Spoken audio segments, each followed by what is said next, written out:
Hi ಸ್ನೇಹಿತರೆ, welcome back to ಕನಸಿನ ಯಾಣ.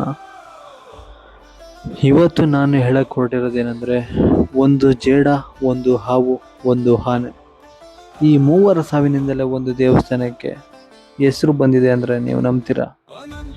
ಈ ಕತೆ ಕೇಳಿದ ಮೇಲೆ ಭಕ್ತಿ ಅಂದ್ರೇನು ಅಂತ ನಿಮಗೆ ನಿಜವಾಗ್ಲೂ ಗೊತ್ತಾಗುತ್ತೆ. ಆಂಧ್ರ ಪ್ರದೇಶದಲ್ಲಿರುವ ಶ್ರೀ ಕಾಳಹಸ್ತಿ ಟೆಂಪಲ್ ಶಿವನ ಅತ್ಯಂತ ಶಕ್ತಿಶಾಲಿ ಕ್ಷೇತ್ರಗಳಲ್ಲಿ ಒಂದು. ರಾಹುಕೇತು ಪೂಜೆಗೆ ಈ ದೇವಸ್ಥಾನದಲ್ಲಿ ತುಂಬ ಪ್ರಸಿದ್ಧ. ಈ ದೇವಸ್ಥಾನದ ಹಿಂದೆ ಇರುವ ಕಥೆಯ ಇಂದು ನಾವು ಕೇಳೋಣ ಬನ್ನಿ. ಮೊದಲು ಒಂದು ಚಿಕ್ಕ ಜೇಡ ತನ್ನ ಸಣ್ಣ ಜಾಲದಿಂದಲೇ ಶಿವನ ಲಿಂಗವನ್ನು ರಕ್ಷಿಸುತ್ತಿರುತ್ತೆ. ಏಕೆಂದರೆ ಮಳೆ ಬರಬಾರ್ದು, ಧೂಳು ಬೀಳಬಾರ್ದು ಅಂತ ಶಿವನಿಗೆ ಏನೂ ಆಗಬಾರ್ದು ಅನ್ನೋ ಭಕ್ತಿ ಆ ಜೇಡದಲ್ಲಿರುತ್ತೆ. ಹಾಗೆ ಒಂದು ನಾಗ ಪ್ರತಿದಿನ ಅಮೂಲ್ಯವಾದ ರತ್ನಗಳನ್ನು ತಂದು ಆ ಶಿವನ ಲಿಂಗಕ್ಕೆ ಅರ್ಪಿಸುತ್ತಿರುತ್ತೆ. ಹಾಗೆ ಒಂದು ಆನೆ ಪ್ರತಿದಿನ ನದಿಯಿಂದ ನೀರು ತಂದು ಶಿವಲಿಂಗಕ್ಕೆ ಅಭಿಷೇಕ ಮಾಡುತ್ತಿರುತ್ತೆ. ತನ್ನ ಶಕ್ತಿಯ ಮಟ್ಟಿಗೆ ಅದನ್ನು ಶಿವನನ್ನು ಪೂಜಿಸಿರುತ್ತೆ. ಆದರೆ ಇಲ್ಲಿ ನಡೆದಿದ್ದೇ ಬೇರೆ. ಒಬ್ಬರ ಭಕ್ತಿಯನ್ನು ಮತ್ತೊಬ್ಬರು ಅರ್ಥ ಮಾಡಿಕೊಳ್ಳೇ ಇಲ್ಲ. ಆನೆ ನೀರು ಹಾಕಿದಾಗ ಜೇಡದ ಜಾಲ ಹಾಳಾಗ್ತಿತ್ತು. ನಾಗ ಇಟ್ಟ ರತ್ನಗಳು ಹರಿದು ಹೋಗ್ತಿತ್ತು.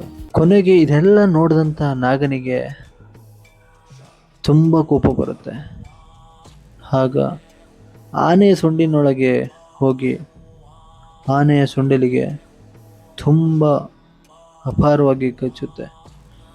ಆ ಭಾರಿ ನೋವಿನಿಂದ ಆನೆ ಆ ನೋವನ್ನು ತಡೆಯಲಾರದೆ ತನ್ನ ಸೊಂಡಿಲನ್ನು ಅಲ್ಲೇ ನೆಲಕ್ಕೆ ಬಡಿದುಕೊಂಡು ಆ ಕ್ಷಣದಲ್ಲೇ ಇಬ್ಬರು ಸತ್ತು ಹೋಗ್ತಾರೆ.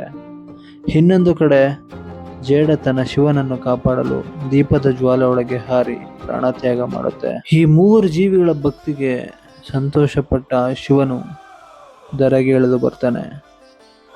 ಅವರಿಗೆ ಮೋಕ್ಷವನ್ನು ಕೂಡ ನೀಡ್ತಾನೆ. ಶ್ರೀಕಾಳಹಸ್ತಿ ಎಂಬ ಈ ಮೂರು ಹೆಸರಿನಿಂದಲೇ ಆ ದೇವರ ಸ್ಥಾನಕ್ಕೆ ಹೆಸರು ಬರುತ್ತೆ. ದೇವರು ಎಂದಿಗೂ ರೂಪ ನೋಡಲ್ಲ, ಭಕ್ತಿಯನ್ನೇ ನೋಡ್ತಾನೆ ಅಂತ ಇಲ್ಲಿ ಸಾಬೀತಾಗಿದೆ. ಸೊ ನೋಡಿದ್ರಲ್ಲ ಸ್ನೇಹಿತರೆ, ಶ್ರೀ ಕಾಳಹಸ್ತಿ ಎಂಬ ಸನ್ನಿಧಾನಕ್ಕೆ ಯಾವ ರೀತಿಯಾಗಿ ಒಂದು ನಾಮಕರಣ ಬರ್ತು ಅಂತ. ಇದೇ ರೀತಿ ಹೆಚ್ಚಿನ ವಿಡಿಯೋಗಳಿಗಾಗಿ ಈ ನಮ್ಮ ಕನಸಿನ ಯಾಣ ಯೂಟ್ಯೂಬ್ ಚಾನಲ್ಗೆ ಸಬ್ಸ್ಕ್ರೈಬ್ ಆಗಿ. ಈ ವಿಡಿಯೋ ನಿಮಗೆ ಇಷ್ಟ ಆಗಿದ್ರೆ ಲೈಕ್ ಮಾಡಿ, ಶೇರ್ ಮಾಡಿ ಅಂತ ಹೇಳ್ತಾ ಮುಂದೆ